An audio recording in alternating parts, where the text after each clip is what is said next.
Hi hello welcome to my channel. இன்றைக்கி நம்ம பார்க்க போகிறது ஒரு சிம்பிளான டிஃபன் சாம்பார்.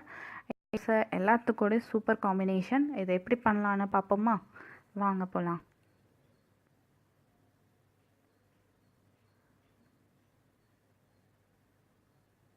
இதுக்கு நம்ம தாளிக்கிறதுக்கு கடுகு ஒரு 1/4 டீஸ்பூன் எடுத்துக்கோங்க. அப்புறம் ஜீரகம் ஒரு 1/4 டீஸ்பூன், எண்ணெய் தேவைக்கேற்ப 2 க்ரீன் சில்லி எடுத்துக்கோங்க. குழம்பு மிளகாய் தூள் ஒரு 3 டேபிள் ஸ்பூன் எடுத்துக்கோங்க. 1/4 டேபிள் ஸ்பூன் மஞ்சள், அதுக்கப்புறம் வந்துட்டு பெருங்காயத்தூள் 1/4 டீஸ்பூன், பூண்டு வந்து ஒரு 4 பல்லு பூண்டு எடுத்துக்கோங்க. துவரம்பருப்பு ஒரு 120 கிராம் எடுத்திருக்கேன். சின்ன வெங்காயம் வந்துட்டு ஒரு 12 பீஸ் சின்ன வெங்காயம் எடுத்திருக்கேன். இப்போ துவரம்பருப்பை கொஞ்சம் ஊற வச்சுக்கோங்க. அதுக்கப்புறம் தக்காளி தான் அதிகம், அதனால் 4 தக்காளி போட்டுக்கோங்க, அப்போ தான் நல்லாயிருக்கும். கருவேப்பிலை தேவையானது, அப்புறம் ஒரு அரை தக்காளி எக்ஸ்ட்ராவாக தாளிக்கிறதுக்காக வச்சுருக்கேன். பூண்டை வந்து சின்ன சின்னதாக நறுக்கி வச்சுருங்க.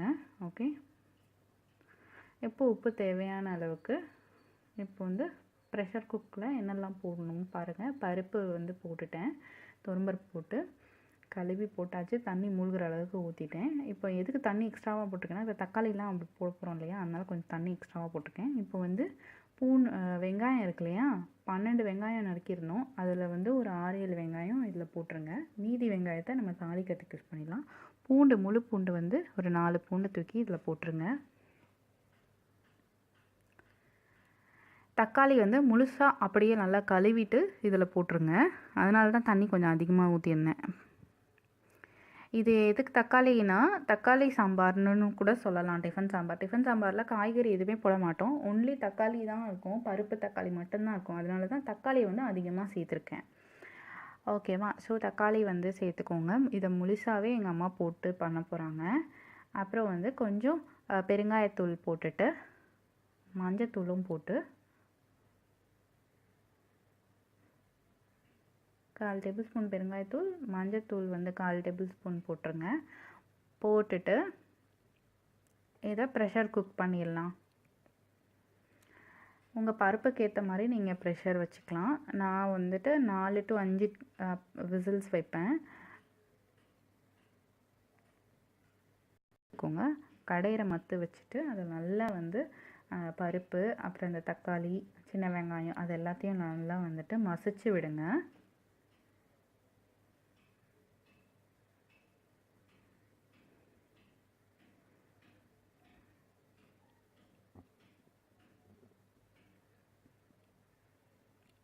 காய்கறிலாம் போட்டு சாம்பார் செய்யறதுக்கு டைம் இல்லாதவங்க டக்குன்னு வந்து இந்த தக்காளி சாம்பாரை வந்து செஞ்சு பார்த்துடலாம். ரொம்ப டேஸ்ட்டாக இருக்குங்க. இது எனக்கு ரொம்ப பிடிச்ச ரொம்ப ஃபேவரட்டான டிஷ் இது.